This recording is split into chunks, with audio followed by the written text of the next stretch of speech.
बिहार की राजनीति में इन दिनों दामाद आयोग काफी चर्चा में है। तेजस्वी प्रसाद यादव कहते हैं कि परिवारवाद की बात करने वाली पार्टी एनडीए दामाद को भी बहुत ज्यादा प्राथमिकता दे रही है। वैसे तो बिहार में दहेज बंदी है, दहेज लेना और देना दोनों पाप है, पर दहेज में यहाँ पर बिहार में आयोग गिफ्ट कर दिया जाता है। ये बयान तेजस्वी यादव का है।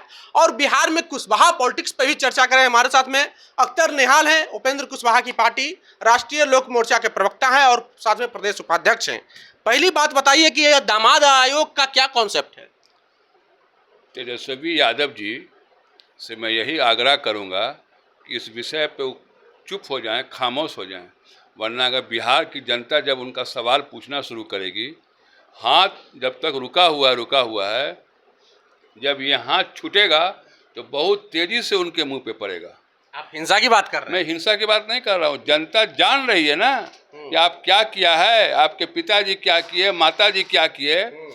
लालू यादव अगर जात के नेता होते तो मैं मान लेता कि वो जातिवादी नेता हैं। अरे वो तो परिवार के नेता हैं। अपने मुख्यमंत्री श्रीमती राबड़ी देवी धर्मपत्नी को मुख्यमंत्री या बेटा को मुख्यमंत्री बनाने के लिए उनके मुंह से लार चू रहा है। तेजस्वी यादव अगर बिहार के मुख्यमंत्री बन गए तो मैं तलहत्ती पे सरसों उगा दूंगा। वो इंसान कभी नहीं मुख्यमंत्री बन सकता है जिसका पूरा परिवार भ्रष्टाचार में डूबा हुआ हो। आप जरा सोचिए ना भाई, एक एक परिवार से माताजी एमएलसी हैं, विधान परिषद में नेता हैं, ये इनके लड़का जो हैं वो विधानसभा में नेता हैं। आपको इनकी बहन रोहिणी आचार्य को लड़वाने के लिए चले गए छपरा, और अब इनके भाई तेज प्रताप बिहार सरकार के मंत्री। क्या है भाई? अभी मंत्री नहीं है अभी। अरे अभी नहीं है, रात दिन तो लालू जी इसी के लिए पॉलिटिक्स करते हैं। अब तो खतरा ये है कि इस बार विधानसभा चुनाव में देखिए वो अपने परिवार के कितने आदमी को लाते हैं। इसलिए जो आदमी खुद परिवारवाद में डूबा हुआ हो, अपने साला दोनों साला को एमपी बनाए, कौन नहीं जानता है। बोलने का कुछ है, माने एक होता है नैतिकता, मोरल। तेजस्वी यादव को कम से कम अपना सोचना चाहिए कि जो चलनी है वो चलनी दूसरा है सुई को, जिसमें खुद 72 छेद है और वो दूसरे को ही कर रहा है। अख्तर निहाल, आप मुसलमान समुदाय से आते हैं जी।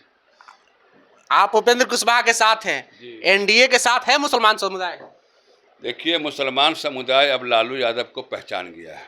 और इस बार आप देखिएगा, इस बार भी जो मोदी जी की रैली हुई कल, बड़ी संख्या में मुसलमान लोग आए। तो इसका मतलब है कि मुसलमान मोदी जी को वोट देंगे? मुसलमान मोदी जी के साथ आ रहे हैं। लालू जी को समझ गए कि ये अपने बने मुख्यमंत्री धर्मपत्नी को बनाए या बेटा को बनाने के लिए लगे हुए हैं।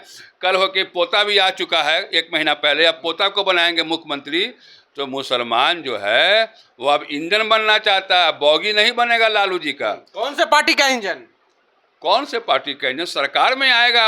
अब जो जिस तरह से उनका ढो रहा था, माने वो क्या कहते हैं, कहार, चलो रे डोली उठाओ कहार। तो ये मुसलमान जो कहार का जीवन जी रहा है 20 साल से, लालू यादव की सरकार में तो सिर्फ मुसलमान को यूज़ किया गया।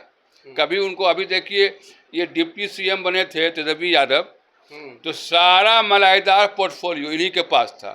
पथ निर्माण यही रख लिए, भवन निर्माण यही रख लिए, हेल्थ डिपार्टमेंट यही रख लिए, आवास तेजस्वी यादव। अब मुसलमान बेचारे को छोटा छोटा मामूली पोर्टफोलियो थमा दिए। तो अब मुसलमान भी जाग रहा है। अब लालू यादव का डोली नहीं उठाएगा। अब बिहार का मुसलमान लालू यादव का डोली नहीं उठाएगा। अब वो कहार का जीवन नहीं जिएगा। एनडीए में आएगा मुसलमान। एनडीए में आ चुका और बड़ी संख्या में लोग। वाले टिकट कहाँ देते हैं मुसलमान को? एको को। अरे भाई, कैसे नहीं टिकट देते हैं? अभी देखिए आपके कितने मंत्री मुसलमान बने हैं। ये एनडीए की सरकार जहाँ जहाँ सब जगह है। जोगी जी के यहाँ मुसलमान मंत्री नहीं हैं। बिहार में नीतीश सरकार का मुसलमान मंत्री नहीं है, जमा खान, सब जगह हैं। अब रहा कि आहिस्ता आहिस्ता बढ़ेगा, लेकिन बढ़ना तो है, क्योंकि लालू यादव के साथ अब मुसलमान नहीं जाएगा। अब मुसलमान जान चुका है उनकी नीयत को। मुसलमान जो आने वाला था साथ में, वो तो वक्फ बिल कानून की वजह से और छिटक गया आप लोग के साथ। वक्फ कानून बिल तो अब सुप्रीम कोर्ट में चला गया। अब तो वो मुकदमा सुप्रीम कोर्ट में है। आप समर्थन में है कि विरोध में है? आप तो देखिए, जो मामला न्यायालय में चला गया, जो मामला कोर्ट में है, उस पर बोलना मुनासिब नहीं। अच्छा ठीक है, अब कुशवाहा पॉलिटिक्स की बात करते हैं। सम्राट चौधरी कुछ दिन पहले भाजपा का प्रदेश अध्यक्ष है, कुशवाहा जाति से आते हैं। उपेंद्र कुशवाहा भी बिहार में एक बहुत बड़ा नाम हुआ करते थे कुशवाहा जाति के, और कुशवाहा पॉलिटिक्स के धुरी हुआ करते थे। एक वक्त था कि उपेंद्र कुशवाहा और नीतीश कुमार के विषय में कहा जाता है कि दोनों लव कुश है, दोनों भाई हैं। कुशवाहा समाज भी अब एनडीए से छिटक रहा है, क्योंकि कुशवाहा समाज को लोकसभा में एको टिकट नहीं दिए, नहीं बिहार से दिए, नहीं झारखंड से दिए। सरकार बनी तो केंद्र में एको मंत्री नहीं बनाया कुशवाहा समाज के। कुशवाहा समाज पूरे बिहार का कुशवाहा समाज, और कुशवाहा समाज के सबसे बड़ा नेता आज भी उपेंद्र कुशवाहा जी हैं।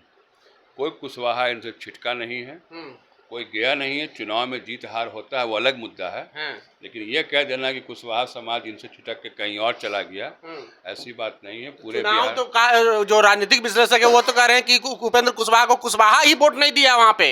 नहीं, कुशवाहा पूरा वोट दिया और सब लोग वोट दिए, जीत हार अलग मुद्दा है, लेकिन ऐसा नहीं है। कुशवाहा समाज के सबसे बड़ा नेता आज भी बिहार में माननीय उपेंद्र कुशवाहा हैं, इनसे बड़ा नेता। ऐसे तो ये नेता सारे जातीय समाज के हैं, लेकिन जो कुशवाहा समाज आप बोला तो उसमें सबसे बड़ा कद जो है आज भी माननीय उपेंद्र कुशवाहा जी का है। मीडिया में खबरें भी चल रही है कि उपेंद्र कुशवाहा को अगर सम्मानजनक सीटें नहीं मिली एनडीए में तो कुशवाहा जी पलटी भी मार सकते हैं, इंडिया गठबंधन के साथ जाके चुनाव लड़ सकते हैं। ना, ये सब एकदम गलत बात है, अफवाह है, र्यूमर है। माननीय उपेंद्र कुशवाहा जी मजबूती के साथ एनडीए में हैं, पहले भी थे और आगे भी रहेंगे, और ये जो लोग बोल रहे हैं ये अपोजिशन वालों की चाल है।